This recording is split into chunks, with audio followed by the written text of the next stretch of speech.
Smoke. OVS. Old Virginia Smoke.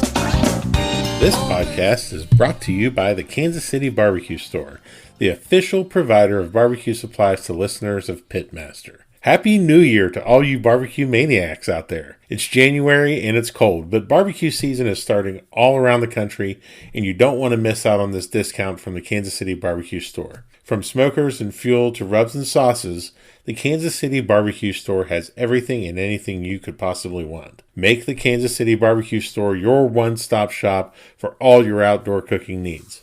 As a listener of the OVS Pitmaster podcast, you can get 10% off of your order this spring by using the code PITPOD, P-I-T-P-O-D, all caps, for online orders at www.thekansascitybarbecuestore.com. Happy 2023. This is Luke Darnell, Pitmaster of Old Virginia Smoke and host of the Pitmaster podcast. And thank you very much for sticking with us. We are now on episode 101.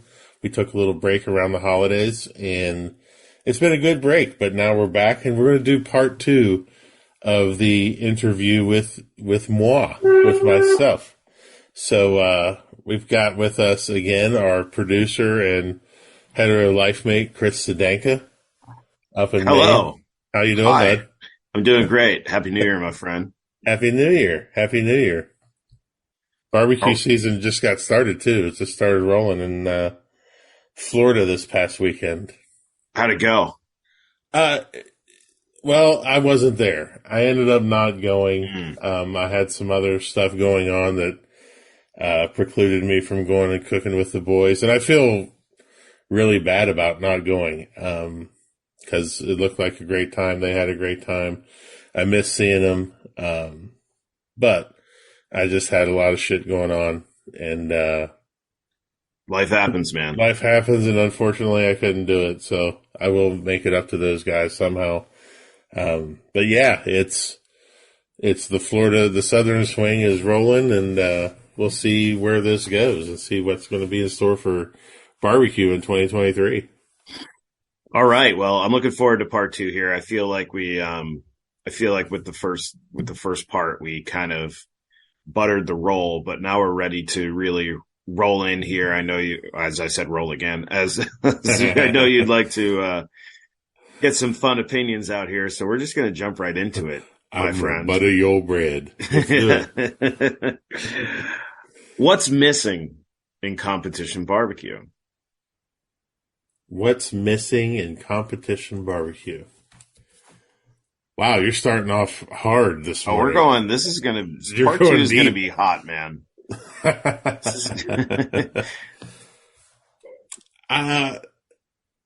think what's missing is, and I know a lot of people have said it on this podcast, but I'm going to say it in a different way, hopefully.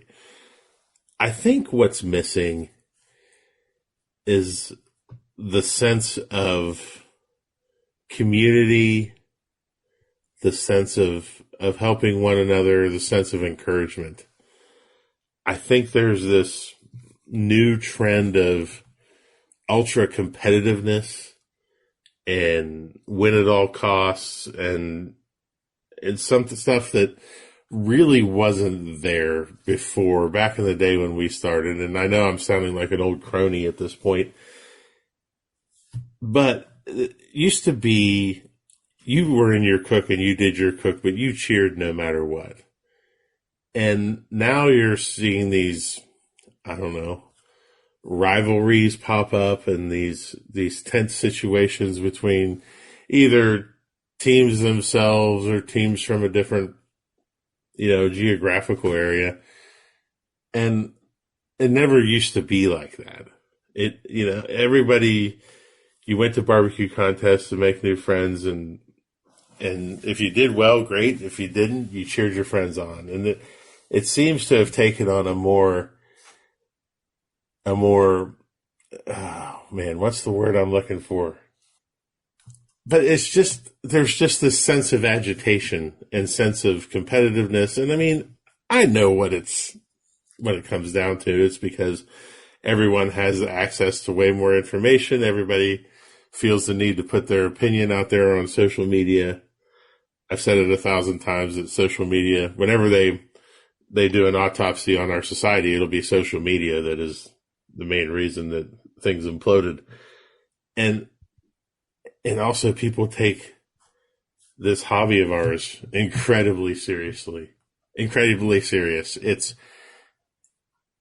to a breaking point almost. This is not a life or death thing. It's supposed to be fun. It's supposed to be going to meet people. So that's what I think is missing, is getting back to that sense of community, that sense of helping one another, and that sense of cheering for each other.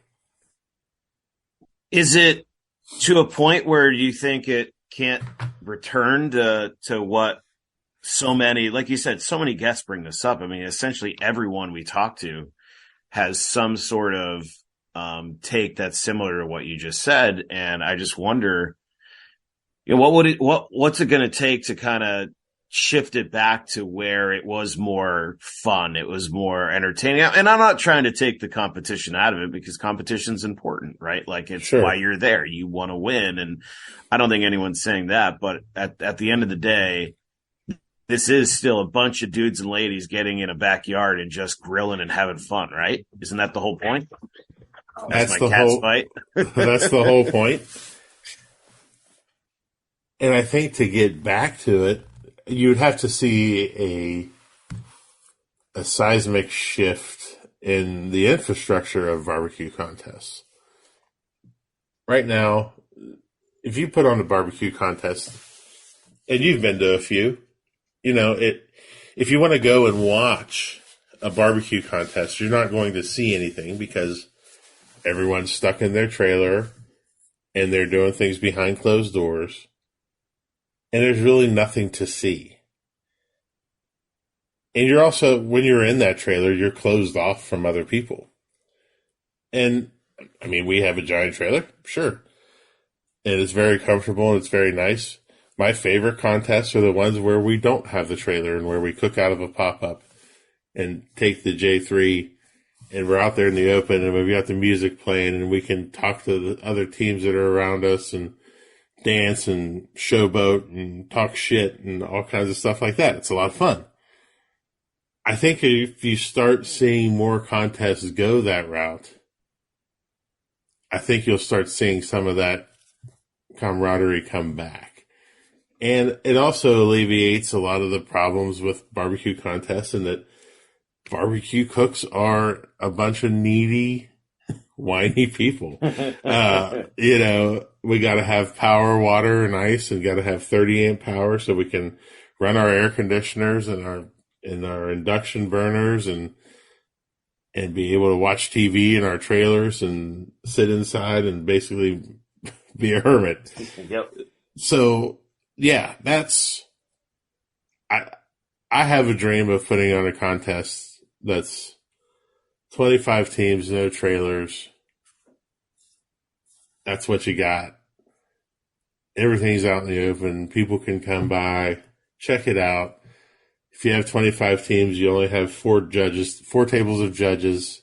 It's the most equitable contest you can have in barbecue. Everybody's going to hit all 4 tables once. So you don't have to worry about an angel table or a table of death. Everyone's going to hit the same tables. Then you get a real sense of where things are, where you stand. And it's something I would really like to do. Do I have the time to pull off something like that right now? Probably not, but it is my dream. You mentioned angel table of death, judging in general. Where do you see judging 5 years from now? Do you see it being the same? Are there changes that need to occur? And if so, what are those changes? Ooh, now you're trying to get me in trouble. Absolutely. Judging changed a lot because of the pandemic. A lot of our judges are a little bit older, and rightfully so, stayed away during the pandemic like they should have, like everybody should have. And now it's trying to get those judges, especially the master judges and the people who have judged a lot of contests and really know what they're doing. It's getting those people back involved. And I don't know if that's going to happen or not. The pandemic changed barbecue a lot in that people figured out that they could do other things with their time if they wanted to. They could go camping. They could go play golf. They could see family. And barbecue, because there weren't a lot of contests and there wasn't a lot going on, there wasn't that pressure. And people found other things to do with their money. And the same was for judges. People found other things to do. So now you're in a situation where I think you're seeing a lot of people try to get new judges certified, and that goes back to the problem of judge training.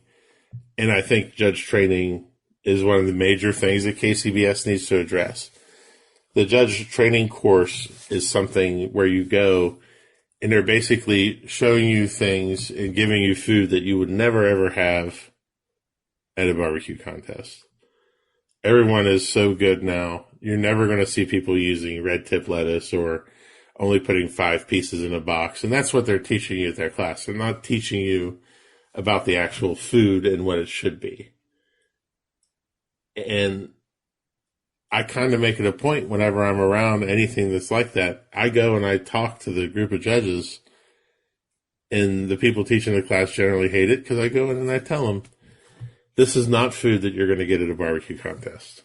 This is food that people are throwing together to get you to try and be tripped up on the technicalities of it, but the food is not what you're going to have. And you have people in that judging class giving that food 9s, 8s, and it's nothing better than a 5. So it's getting, when you have an influx of those new judges, then you have new judges either have really inflated scores, really high scores, or really low scores. So it's getting them experience and seeing if we can level out those numbers. That'll do a lot for judging, but they really do need to address how they're training judges in the first place.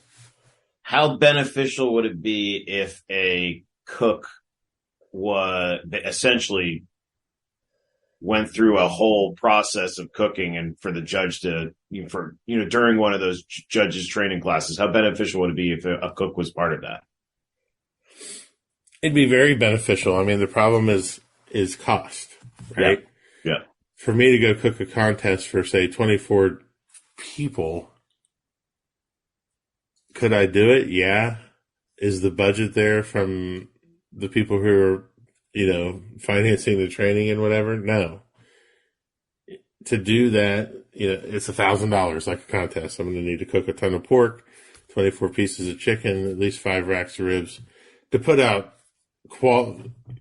comp quality food, not even all the way, just part of the way, is still going to be pretty expensive. But one of the things that, like, to become a master judge, a judge has to go cook with a cook team at a contest, which I think is one of the coolest things. And I think that's cool. They do that after 30 contests. That means you can become a master judge.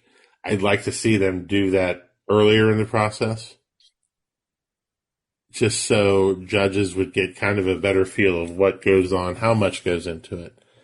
We've had, I think, 11 judges come and cook with us over our time for their masters.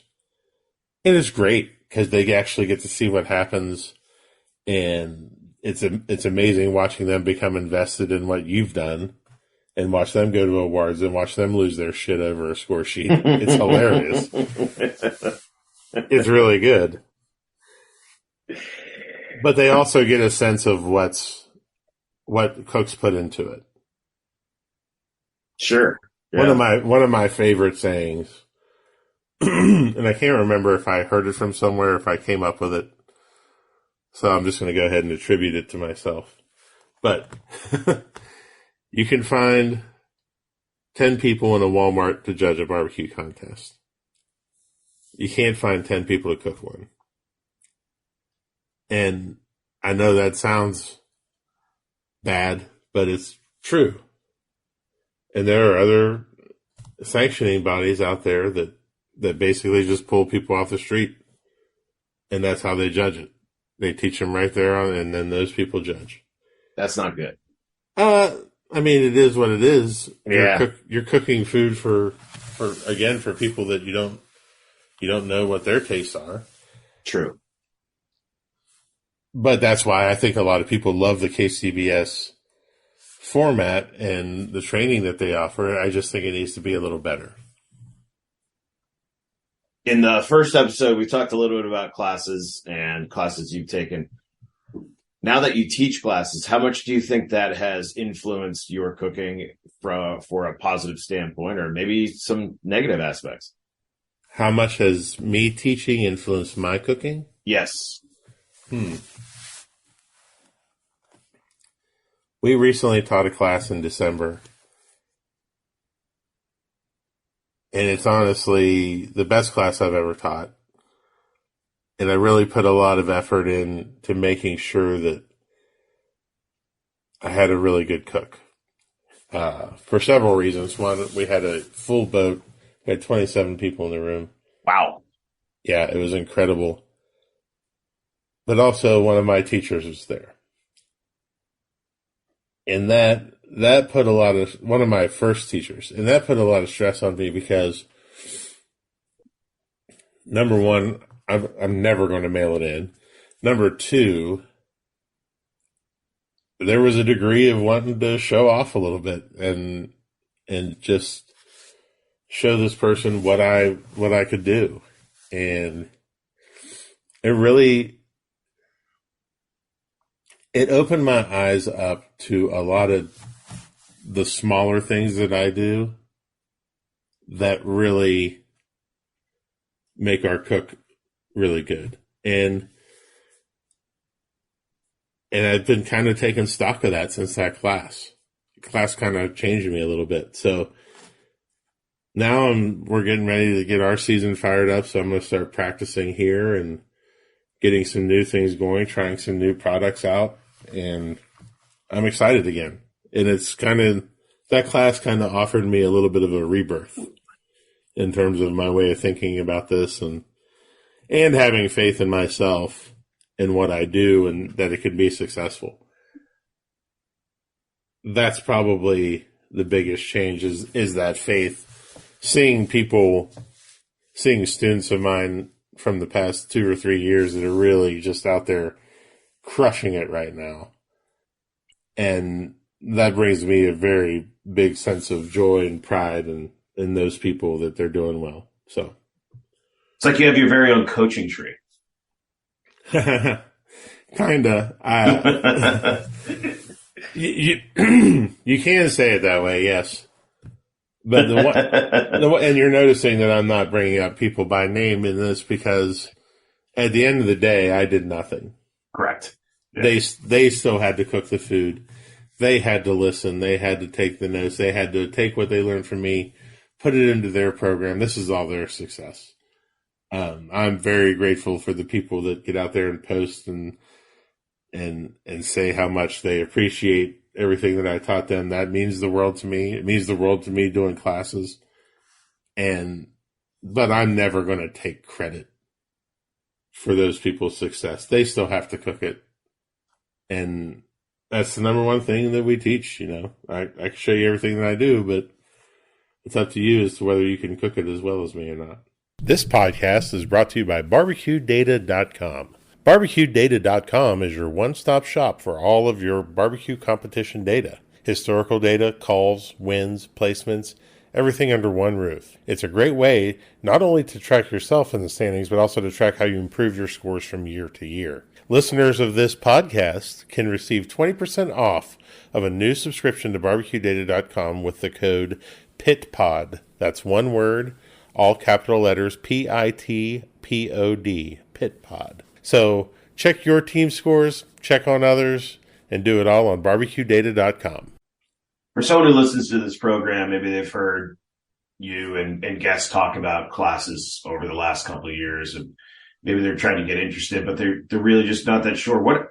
Take me through a class. What's a standard class? What are you going to learn? How hands-on is it? All that fun stuff. I'm glad you brought that up, because that's the number one thing I think that people don't realize about classes is that they're not hands-on. The only thing that you're going to be hands-on with is you're going to get to try the food, which I think is the most important part of the class. Sure. We generally do a 2-day class, so we'll start on a Friday or Saturday.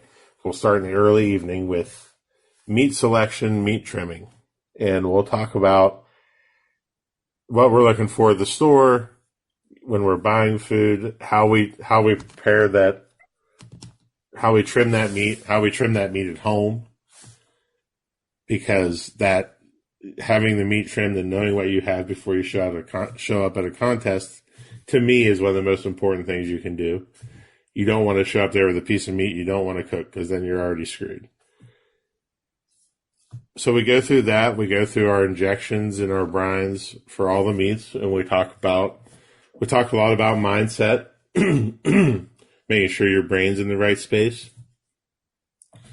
We talk a lot about taking it easy on Friday night, that, you can go there for fun if you want. But if you want to do well, there's certain rules that I have to follow. I have to be in bed by 9. I can't have more than 3 drinks. Can't have any drinks until prep is done. And then we start 4:30 in the morning on Saturday, and we start on an actual competition timeline. And we go through every step that we do, up through boxing, tasting, picking what we're going to put in the box. We go through everything. We do the whole thing right in front of everybody. We answer every question, and then everybody gets to try all the food. So that's a class.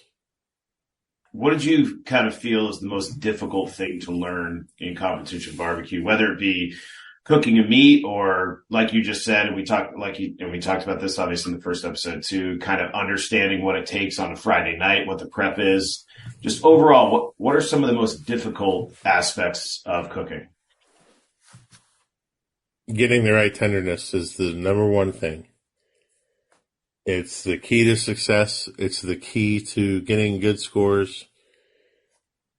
When you get down to it at the end of the day and you try all these different rubs and all these different things, they're all very similar.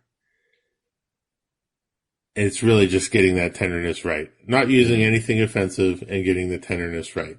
Particularly it's important in all 4 meats. I can't just really, it depends on the pitmaster too, on which meat is their biggest challenge.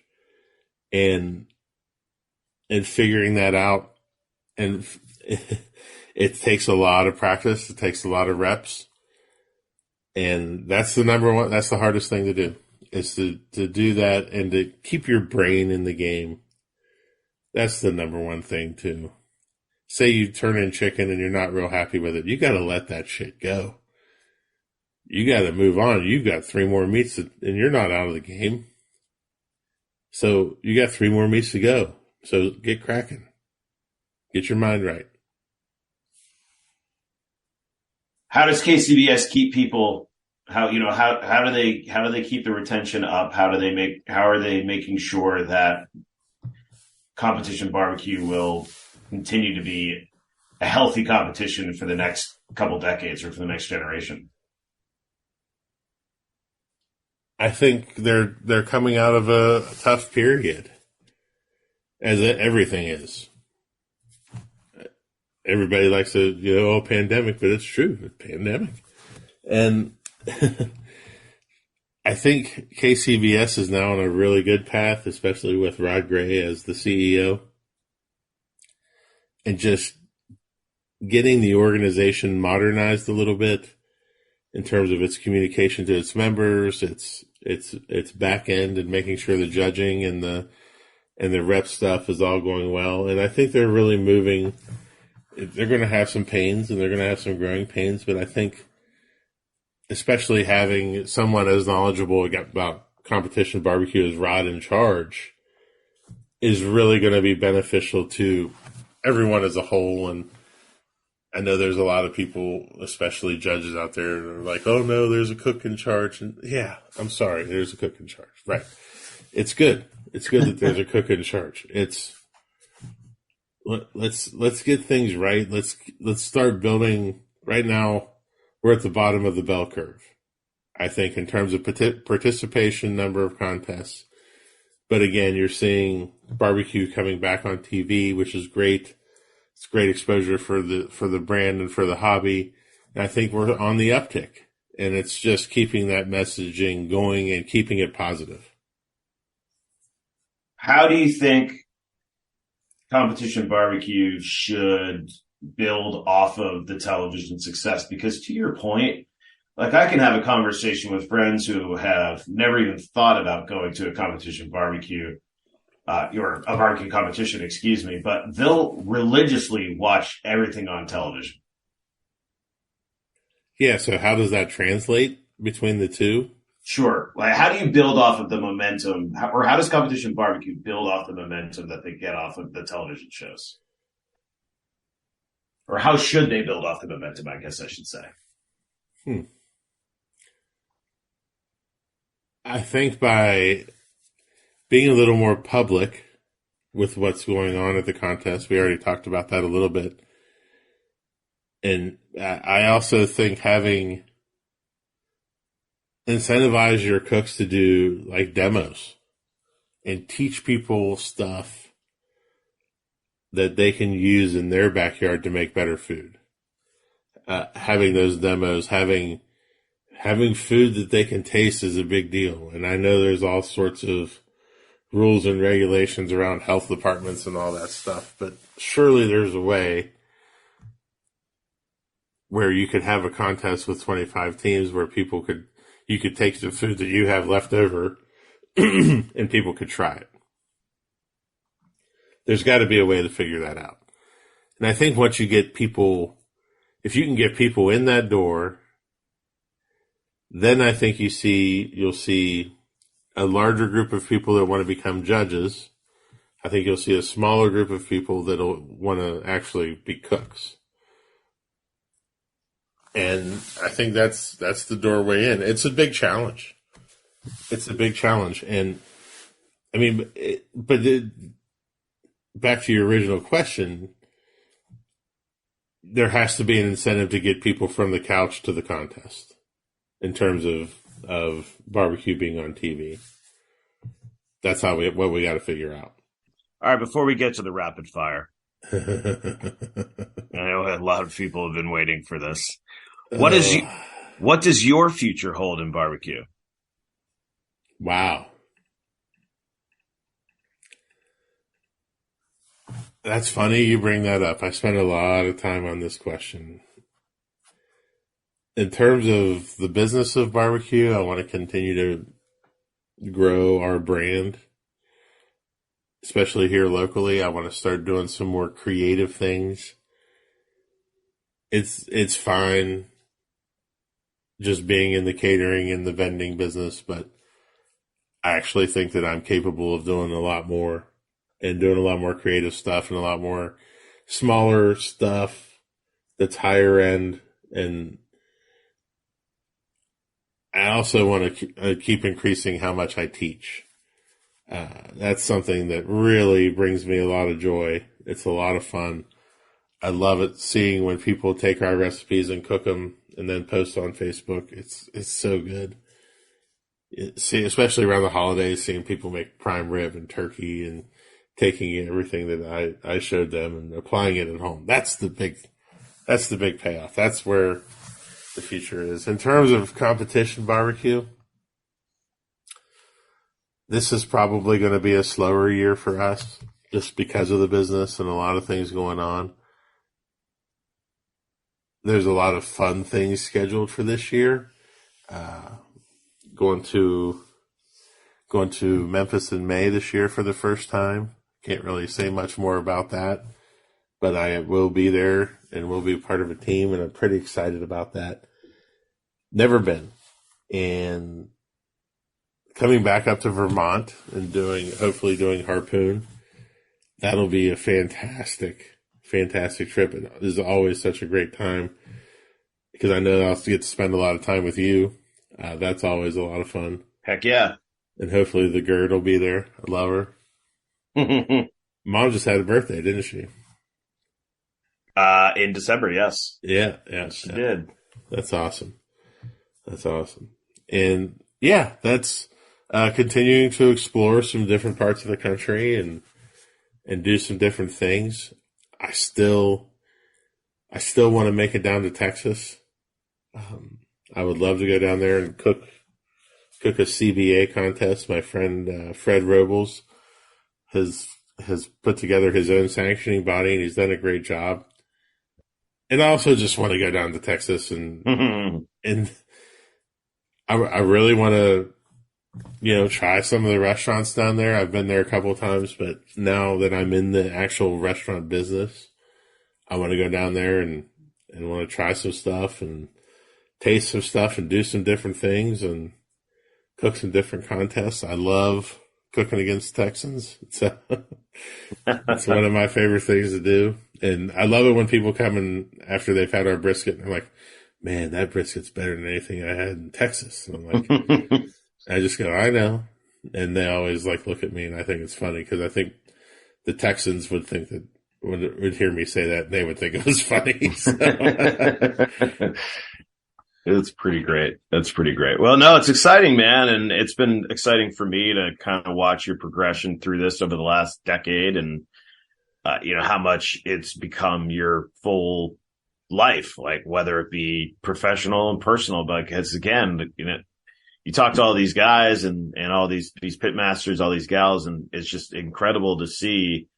I mean, this is not just a competition. It's not just a hobby. It's a way of life. It's your social circles, right? It's what you're doing on the weekends. Well, some people are skiing or this or that, whatever they might be doing. You guys are going to competitions, or at least you had for a long, long time, almost every weekend. It seemed like when the weather was good. So it's crazy how many people you've met, how many social circles you roll in, being on television. This has been quite a ride. Absolutely. And just want to keep it continuing. And man, you mentioned those fun years of cooking every weekend. There were 3 years yet there where we were that's all we did. And I don't know when it's going to happen, but at some point in the next 5 years, I would love to take one more year and cook between 30 and 40 contests. I really would love to do it. The years that we did it, we did well, but I don't think I was near the cook that I am today. So to really get out there and do that again, I would love to do that again. One more time, points running, I think would be fun. Just burning the candle and now, a lot of things have to happen to get to that point. Sure. But I would love to do it one more time. I think it'd be a lot of fun. All right. Are we ready for the rapid fire questions? Ooh, that's up to you. You conduct these hard hitting interviews that Roy Firestone-esque. And I will say again publicly how much I appreciate everything that you do and for the podcast and for me, and it's a lot of fun working with you. I never dreamed we would make it this far. No kidding. Yeah, it's crazy how many episodes we've done. But no, it's been my pleasure. It's been a lot of fun. Obviously, learning a ton about barbecue as well. And I've been lucky enough to be at numerous competitions, and I love it. I soak up the competition. I can eat 75,000 pounds of meat and be very happy. So it's, leftovers are always a good thing in my book. But no, it's been fun, especially to see how passionate you guys are about it. And it's really cool because it's something that you and the general found that, you're able to do together as well. I mean, it's just, it's like you guys are like a walking billboard for, like a good marriage. It's how we spend time together. And yeah, it's great. You said that. Yeah, it's how we spend time together. We both enjoy it. Kim, obviously, if it was up to Kim, we would cook every weekend. She is a super competitive person. She's really I think you would be hard pressed to find anybody as good as her at the end in terms of appearance and detail in the box and also tasting. And she's expanded what she does so much, man. She now basically runs the chicken cooker from start to finish. And her attention to detail and just the way she stays on top of it. I don't know. I think she's one of the best in the world at what she does. And couldn't do it without her. Yeah. You can tell the difference in the boxes when she's not there. It's now I do pride myself on getting a lot of 9s in appearance. I do a good job, even with these giant hands. But yeah, she's just come so far, and it's one of those things that this is something that I think we'll do probably for the rest of our lives. I don't believe, and for those of you that might get upset about this, I don't really care. Say that they've retired from competition barbecue. You can't retire from a hobby. You move on to something. You move on to something else. You start playing golf or making honey or whatever. There's, and I don't think we'll ever stop. As long as we have friends that are doing it, and as long as we enjoy doing it, I think it's something we'll do forever. It's great. Yeah. Why not? Yeah, it's fun. Yeah. All right, here we go. Rapid fire. All right. And it probably won't be very rapid, let's be honest. Probably not.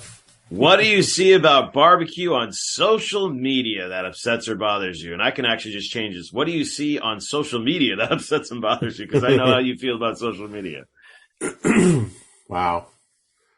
I don't know, man. Animosity. Mm-hmm. People taking things out of context, or I don't want to say, I do hate the box pictures. I can't stand, tell me about my box, or these are my box pictures and I won, here's my box pictures. Like, judges are on social media too. It's not like you live in a vacuum. So when you post your pictures of your box, then people know what your boxes look like. How's that? You know what I mean? Like, no, I do, yeah. I mean, it's just irritating to me. There's no need for a box picture to ever be up there. But there's no way to police that either. I just think it's, I don't dig it. Not my thing. But the animosity in general. But that animosity, it stems after more than barbecue. It's at every facet of life now. Yes, yeah, that's much bigger than barbecue. Right. And everybody just wants to be in the animosity game. And I do not. What is one of your favorite pre, during, and post-competition meals? Oh, mercy. Pre-competition meal, generally on Friday night. Friday night's an important meal. There's either two situations. Either we're going to make something in the trailer and invite people over, which we've started trying to do more of, because that, I think, brings in that camaraderie that we were talking about. Or we love to find a really good local restaurant, something that has some local flavor, that's a local restaurant, not a chain. And number one, go support that business. Number two, but try something different. Get to meet some locals, go out with some of our friends. It's always a fun time. That's the pre-meal. During a competition, there are several things that I need to have right there. Number one, I love having a decent breakfast, but I also never prepare anything or bring anything for breakfast. So that's bad. There are several people out there that do bring me breakfast, and I think they're amazing. I'm going to shout out Stephanie from Chunky. She always brings me muffins or a breakfast sandwich or something. But contests that provide breakfast, 4 teams. Oh man, those are my favorite. Just to walk over and see everybody, grab a plate of food. That's the best. I also have to have at least 3 hydration packets, which I'm currently using a product called LMNT. That's the letters LMNT. And they're sugar-free hydration packets. But those are very important to me to have at least 3 of those before 10 o'clock in the morning on contest day. That way I know that I'm hydrated and I know that I'm staying sharp and that that's not going to be a problem. Another thing that I have to have, and I don't do this all the time, but I should, is I take another supplement packet called Athletic Greens. Oh, yeah. Yeah. And Athletic Greens gives me all the nutrients that I need for the day. Because I know that the only thing that I'm going to eat, unless I get a breakfast, is going to be meat. And again, I'm trying not to do that as much, but if I have the Athletic Greens, then I know that I've gotten my nutrition for the day, probably more than I would on a normal day. But I know that's not something that I'm going to need to worry about when it comes time to get things done. Post-competition meal, I love staying places on Saturday nights. Generally, that is finding out where a group is going. A lot of people like to go to Mexican. That's pretty much the only time I eat Mexican food is at a contest on a Saturday night when everybody's going out. But again, try and find something local. And generally for me, it's a chicken wing type of night. Lukey love wingy. Love the wingies, baby. But all those things go back to something I teach in class, and I know that I'm not the biggest picture of health in the world, but making sure that your instrument is finely tuned is a big deal. And making sure that you're not going to get dehydrated during the cook, and you're not hungover, and you're getting the nutrition that you need so that you're making smart decisions and you're getting the sleep that you need. Those are all so important to doing well at a contest. All right. We talked plenty about underwear. Besides underwear, what's your favorite present you like to give to people? Oh, jeez. Besides underwear, that's so hard. All right. I mean, if there's no answer other than underwear, then I guess it's just underwear, but I've started giving a lot of books. I love gifting books. I love reading. I still read probably a book a week on average. Like right now I'm reading 3 different books. Mm-hmm. But probably my favorite book to gift right now is one that I talk about in pretty much every class I teach, whether it's competition or backyard, and that's Salt, Fat, Acid, Heat by Samin Nosrat. It's also a Netflix series of 4 or 5 episodes, and she really talks about those components in terms of making a dish that is complete and satisfying and touches everything. And it's an essential book, man. I got a comment from someone who took my class in December, Little Bear. Shout out to Little Bear. And he sent me a message, and he's like, dude, he goes, this book is amazing. I was like, I told you. Like, and go buy the sea salt that's in the book. It is so good. It's not that expensive. You can get it on Amazon.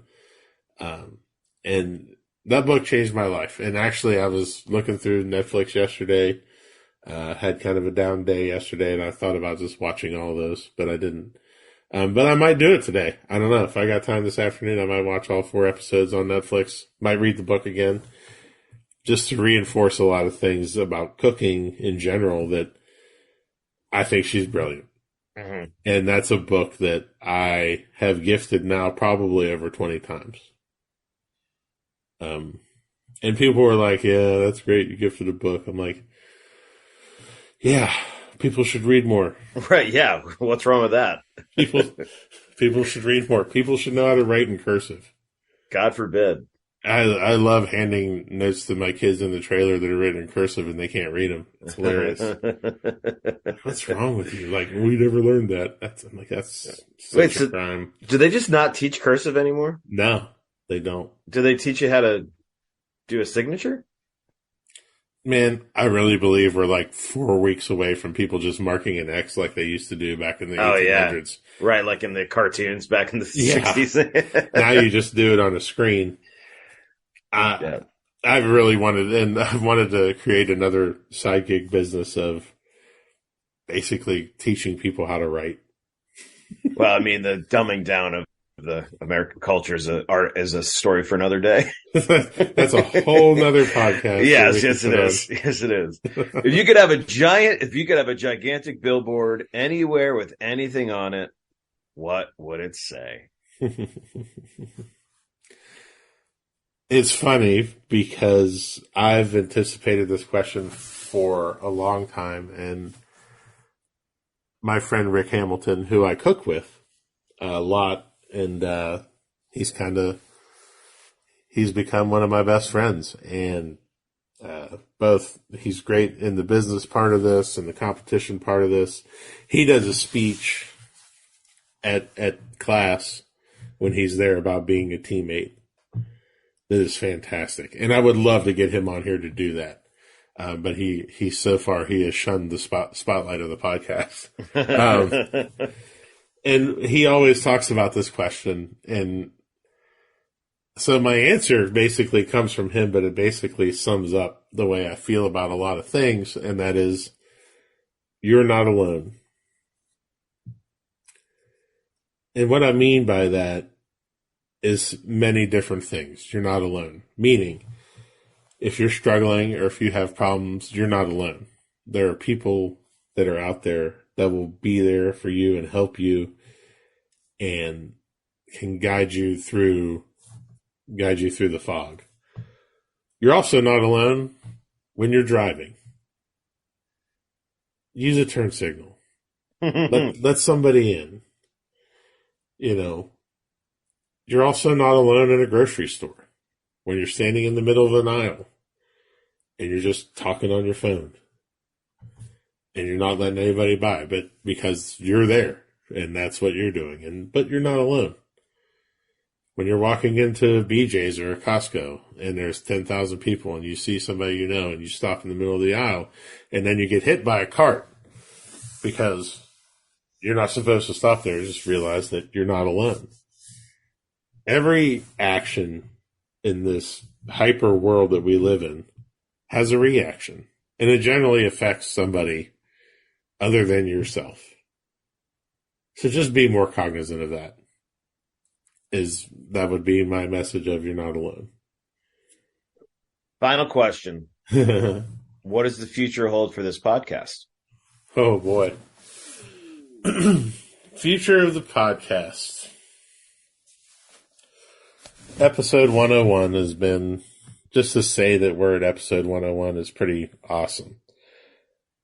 The future is to, I think, broaden our reach and to touch more people, both in the competition side, but also in the home cooking side, and maybe trying some different formats, maybe trying some video, trying to grow, trying to spread the message of love that cooking outside can do, and really make an impact. More and more, that has become my goal in terms of all of this, Chris, is just to make an impact. And whether that's through teaching people competition stuff and teaching people how to better cook at home, or just sharing of information and sharing of the good times.